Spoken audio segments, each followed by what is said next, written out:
Welcome to Things You Don't Know, the podcast that looks at well-known people and events and little-known facts about them, little-known people and events and the impact they have had, and sometimes simply seeks to entertain. In this episode, we're going to look at Marjorie Merriweather Post, an exciting and forward-seeing woman who became a world-class tycoon in business. Merriweather Post began her storied existence as the daughter of C.W. Post and Ella Merriweather on March 15th, 1887. No one knew at that time that this woman would redefine what it meant to be a business tycoon. Through 86 and a half years, she would steer the world around her as if it were one of her yachts. Determined, challenging, and on fire with a love for making the world a better place, she took over her father's business after his sudden death during an era when women couldn't even vote. She so valued the business that she put the business above 4 marriages. She regarded her wealth as merely a conduit through which she could improve the lives of those around her, whether they were loved ones, childhood friends, or the lost and broken during the Depression. Although her wealth allowed her to live like an empress, she found rustic joy in square dancing, entertaining Eagle Scouts, and serving as a link between the world she knew and the world she sought to create. In order to understand why that business meant so much, we need to look at the life of the father she idolized.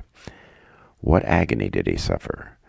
Why did he believe dietary changes and right thinking were the keys to emotional and digestive salvation? Charles Post, her father, suffered severe digestive disorders, sweating and nausea for many years. These ailments, combined with emotional instability, were what was known in those days as neurasthenia. Looking for a new spiritual path, he embraced what was called New Thought, a mixture of Christian Science and positive thinking. In 1903, Post sought out nutrition guru and future rival John Kellogg. Although he couldn't abide vegetarianism, he shared Kellogg's passionate opposition to coffee and support for a vigorous lifestyle based on massage, mineral baths, and a high-carbohydrate diet. Working in the kitchen to earn his keep, Post began to be mesmerized by the possibility of a healthier American breakfast. From her earliest days, young Marjorie was instructed in nutrition and the business by her father. While Charles was being treated by Kellogg, the family lived in a Battle Creek boarding house. During this time, Marjorie absorbed information and developed an iron will. Over the next 10 years, C.W. founded his own cereal empire, created a coffee substitute, and founded a bucolic company town. While engaging in these pursuits, his stress level shot up. His daughter, Marjorie, now grown to womanhood and married, poured her very essence into keeping the old warhorse in a relaxed and rational mental framework. The first scene takes place at the Postum Cereal Company in the summer of 1912. C.W. Post founded his own company in 1908 and was a direct competitor of Kellogg's. He is on the telephone in his office. Yes, we will make sure that all workers have access to electric light in the new homes in Postville. We should ship our new chocolate-flavored Postum variety by the Baltimore and Ohio Railroad. What is it? Sir, your daughter is here. May I send her in? Yes. Papa, are you busy? Never too busy for you. You look wonderful. You look worn out. I told you too much work isn't good for you. Why not unplug that phone and take a walk? Kellogg won't beat us if you rest for a while. The Kellogg brothers can't stand each other, but they agree their primary goal in life is to whip my tail. Honey, the pressure is getting to me, but I can't stop working or we may lose everything. Come on now. Forget it for an hour. For me, The world doesn't stop because I'm unnerved. it's important that you let others care for you if you can't do it yourself. At least eat something. I could never resist a plea from you. This is the new almond butter that scientist Carver created in Tuskegee.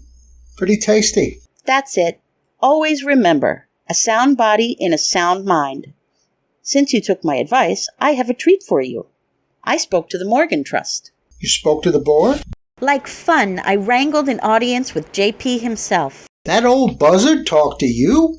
Yes, and he will invest in character. So we have $30,000 to expand our health resort into Canada. Now will you be a good industrial giant and take a walk? I'll take the rest of the day off. Scene 2 takes place in 1925. C.W. Post has passed away from a burst appendix, and Marjorie, after a very difficult battle, has taken control of the Post Empire and now seeks to take it in a new direction, entering the field of frozen foods. E.F. Hutton, Ms. Post's brilliant but stubborn husband, resents her challenging him. The board is meeting to make a decision on advising Marjorie concerning corporate diversification. Gentlemen, I am the CEO. This is my company, and I believe we must create a greater product base. Mr. Birdseye has shown me his product. He has frozen everything from goose to peas. The public trusts our brand. If we diversify, they will trust that Mr. Birdseye has a great product also. Now, honey, we've talked about this at home. Grocers are not going to lay out money for refrigerators. Listen to your husband, young lady. That's Mrs. Hutton to you, sir. As for you, Ed, it's my company and my money, and I'll do as I see fit. I'd be betraying everything my father stood for if I didn't make an honest effort to give the public something it needs. You'd put the company at risk on the fantasy of that jackass Birdseye, who thinks he understands business? I think we can give frozen foods a try. Don't patronize me. I've spent months studying this field. We are a niche company now. This is our chance to become a powerful corporation. Tastes are changing. We adapt or die. May I see you outside? What the hell was that all about? You made me look like an idiot in front of the board. I want more. Why are you so threatened? No one is going to risk millions of dollars just to keep you happy. It makes me look like a fool if I'm seen as catering to you. You've always had money. You don't know what it takes to make it. I sometimes think you forgot how to be a wife. I've had enough. I'm investing this money. If that's so annoying to you, vacate your position on the board and we can go our separate ways. Fine by me. Ms. Post returns to the room after her private talk with her husband and makes an announcement. Gentlemen, we have a deal and a vacancy on the board. Miss Post went on through 2 more divorces in a lifetime of public service mixed with money-making. Her company, now called General Foods, put out products ranging from Jello pudding to traveler's insurance. Her winter home, Mar-a-Lago, is now the lair of former President Trump.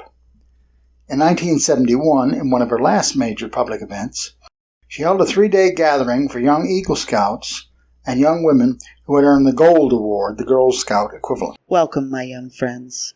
I'm very proud of all of you. You have learned the most important lesson on earth. Never extinguish your drive. If you work this hard for a badge, how much more effort will you put in for something which will make your life better? As a young scout, I wonder how you were able to overcome so many obstacles. Women weren't supposed to be in business in your youth. Marjorie told the young people that it simply was not in her to go halfway, and that she didn't think that this was in them either. She also noted that she felt it was easier to go forward and accomplish her goals than it would be to quit or go backwards. Hey, I hope that you have enjoyed this little look at Marjorie Post, an amazing barrier breaker. Hope that you'll come back and join us again. Have a great day. Bye-bye.